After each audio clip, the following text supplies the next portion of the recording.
Sightings of little green men on the Wirral, a flying saucer over Waterloo Bridge, strange flashing lights hovering in the sky. Investigating these claims, all part of the job for the Ministry of Defence, as newly declassified documents reveal. Although the files don't contain evidence of UFOs, they do reveal some incidents which seemingly remain unexplained. Mark Stone reports.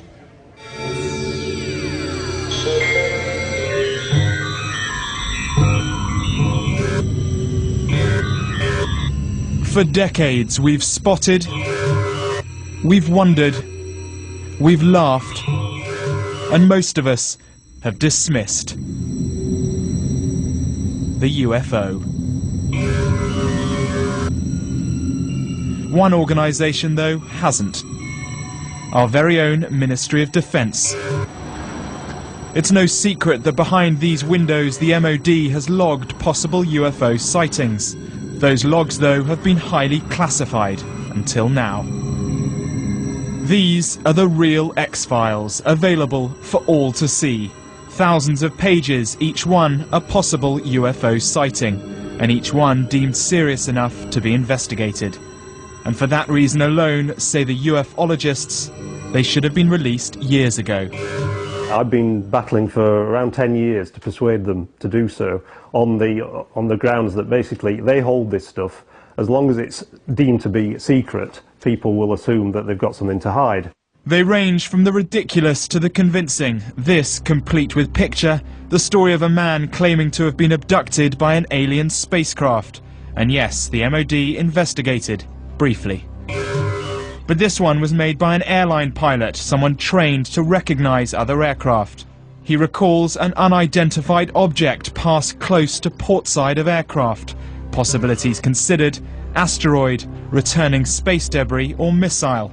Officials here at the MOD were perfectly happy to talk when we approached them about the subject. They even had a press release for us. In it, though, they made 3 points. One, that the vast majority of cases have a perfectly rational explanation.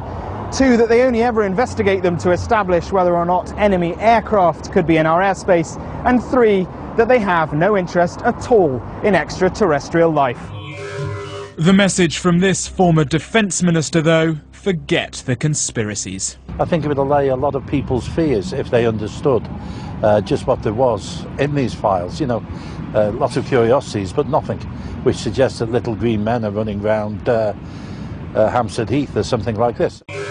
But one thing appears to be missing: the conclusions. Were all these sightings verified, dismissed, or something else? Perhaps the truth is still out there. Mark Stone, Sky News. Well, joining me now is the ufologist and author Timothy Good. A very good morning to you, Timothy Good. Good morning.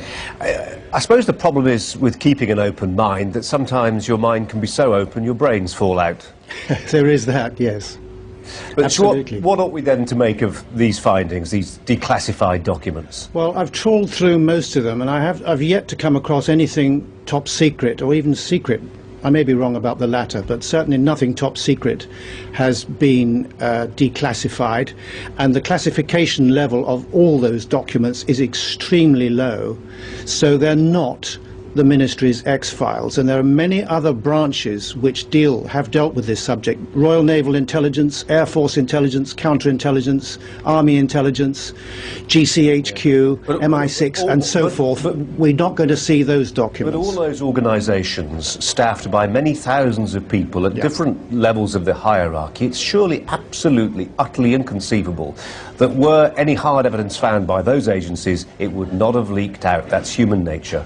Well, some of it has leaked out to me, and I've published it in my books. You mentioned a case, the Alfred Berthoud case, actually, beside the Basingstoke Canal in Aldershot back in 1983. I was the one that actually did the investigation and sent the report to the Ministry of Defence and published it later in my book, Above Top Secret. So there's nothing classified about that story whatsoever. Yeah.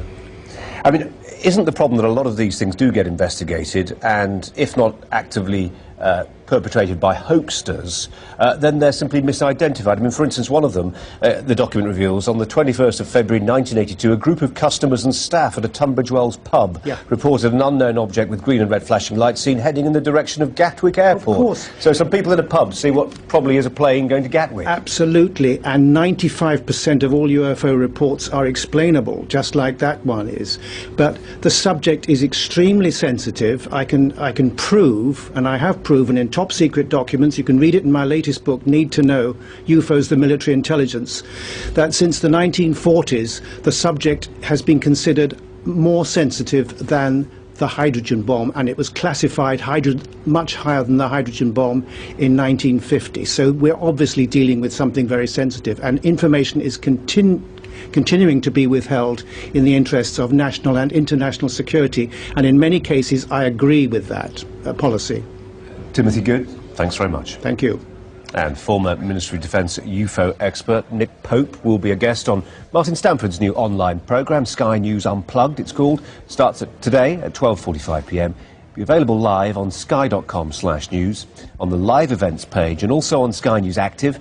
If you miss it, then you'll be able to see it online and on Active afterwards.